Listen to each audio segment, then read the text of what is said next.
Today we're going to react to a Sportsnet discussion about the relationship between Mitch Marner and the Leafs fan base.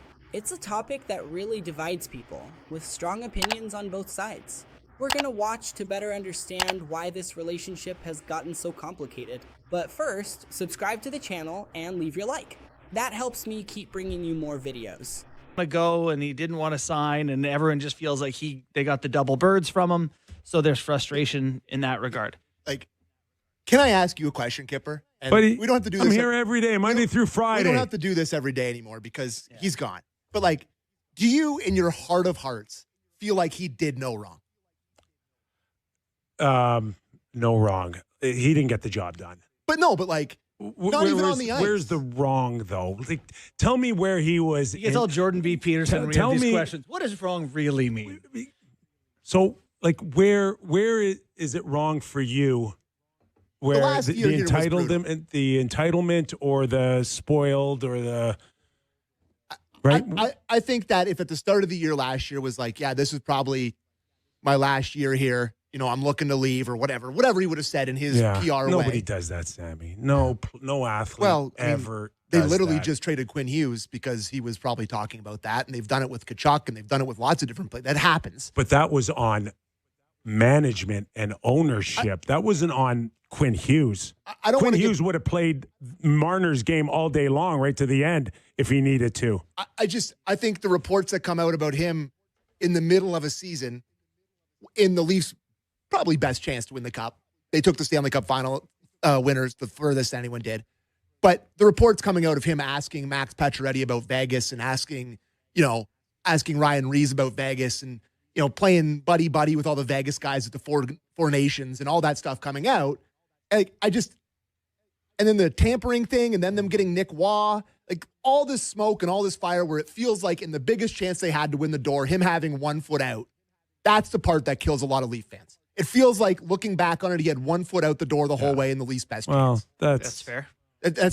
That's on management to figure it out. Yeah, it is. Mitch doesn't need to tell you anything because now you got a phone that gives you information constantly. You're entitled to that information, Sammy? Well, yeah. I think the millions and millions and millions of Leaf fans that care about this every day and pour their money and their hard-earned that try to fill the seats when they cost $500. You can't even get them to tell you an injury in the first 35 games. But that's anyway. It's funny because he is entitled to not have to tell you anything and all that. I get it. He was within his rights, but it doesn't mean that people don't have to like it. I totally understand that for sure. Yeah. Right. And there's in the history of sport, maybe Matthew Tkachuk's the first one I've ever seen go up to a team and say, I'm not coming back next year. So do what you need to do. Yeah. And people had a lot of respect for that. Yeah. And I don't think he is nearly hated in Calgary. I think people. Uyghur's been great. Huberdeau's a big part of their team. They got a chance to salvage something. And I don't see the team struggling, but I think it'll be interesting. Obviously, tonight it's in Vegas, but next Friday will be really interesting. Mm-hmm. It's going to be very, very. I saw your poll. I did drop a poll. Will he get booed or will he not get booed? And people thought it was very poetic that currently 93% of people think he'll get booed. He's going to get booed. He could get booed in his own building tonight. There's a ton of Leaf fans that go to these games. It's a huge Vegas destination. I don't know if you've seen the weather outside today, but there's a lot of people heading south. I could hear some boos in his own building. They didn't travel today. How many flights? Yeah, that's true. There may be some people missing. Yeah, 500 flights. People missing the tonight. Do you want to listen to Mitch Marner? Do we have a clip from him? We have 2 different clips from him. Yeah, we do.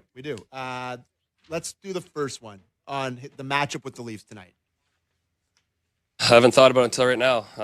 Been trying to just focus on our games, focus on who we play in the next opponent. So, I'm sure on the plane ride home, it's going to hit more that that's tomorrow night. And, I don't think I got to look at it any different. Just look at it as another hockey game and, just try to go out there and do my thing.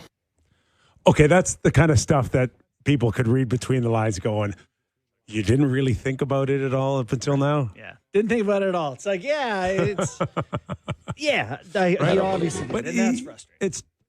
It's just say that. It's just a cliche. I've known this was coming at some point. And right. He's just trying to go with the cliche kind of standard line. It's it's unfortunate. If he were better at interviews, if he were half as good at interviews as he was playing hockey, he'd be a A lot better. I probably agree with you that there's at times he's said stuff that obviously has been taken out of context. Yeah.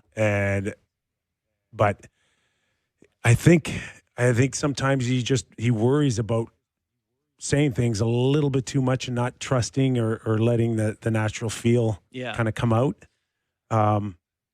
But that's okay now that he's in Vegas, because it won't matter when he speaks to one or two reporters. I want to throw something in here too, which is just that because you and I have kind of established positions on Marner over the years. Yeah. I have always felt like I can't praise Marner, because then it's going to be like, oh, he's the best player in the league and he's better than Matthews or whatever. And I've always been like, I felt like I have had to balance the scale on the other side. Which is good. Well, it's been fun-ish.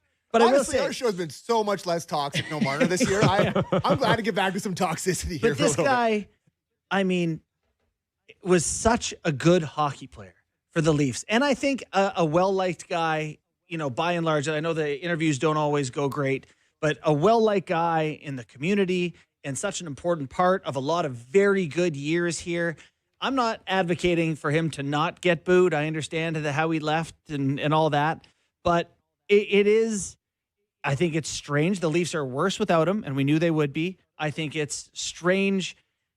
I almost wish he would wish he would acknowledge that, like, that was hard. That was a tough decision. I've been thinking about this game, and I knew it would come one day. Yeah. And, I think it's going to come at the end of his career, yeah. right? I don't want to hear it. If I'm a Vegas fan now and I just promised you $12 million a year, I don't want to hear it. So he can't go down that path. You use the word strange. I'll use the word just sad. Mm-hmm. It's just one of the saddest things, I think, in the history of the Toronto Maple Leafs, that you have this guy who was on his way to being, him and Austin, top of the mountain. Yeah. Right? Statues and career point leaders and all of it. And coming to a complete halt and having a Toronto-born player become the all-time point leader or better pace than anyone in the history of the organization. Except Matthews. Right? Yeah. Points. Yeah. Yeah, right? No, Matthews is better point pace than him. But anyway, don't want to do this. Whatever. Yeah. Matthews and Marner. Yeah. And for one of them to race out of here it's you give me another example of a guy leaving or being traded that compares to a guy of historical proportions like that. I will say what I think led us to where it is, and that sadness is that it was almost taken for granted that this statues, all-time point leaders, cups, it was going to happen for this group. Because in this market, when all these guys were on the team at the same time and young, they were all told it's coming for them. You guys, this is the greatest core. You guys are going to be the best. It's all, and it was just, I don't want to say handed to them, but you talk about that entitlement. It's not just Mitch. I think that whole group felt like it was going to happen. Yes. It's going to happen. One of these years, it's going to happen. And it doesn't, you have to take it. Yeah. And they never managed to take it. Correct me if I'm wrong here, though. He could have stayed. He could have stayed. He could have stayed, Sam, but he was smart enough to go, it's been 10 years. You sure about that? It's been 10 years. Yeah. And what's clear is that this relationship wore down over time. The playoff eliminations, the contract decisions, and the way everything happened made a lot of people lose their patience. It's not something that just comes out of nowhere. At the same time, you can also understand if the fans ended up putting too much weight on just one player's shoulders. In the end, it seems more like a mix of built-up frustration than a single isolated mistake. But that's just my opinion. Let me know in the comments if you agree or not, and don't forget to like and subscribe to the channel if you haven't already.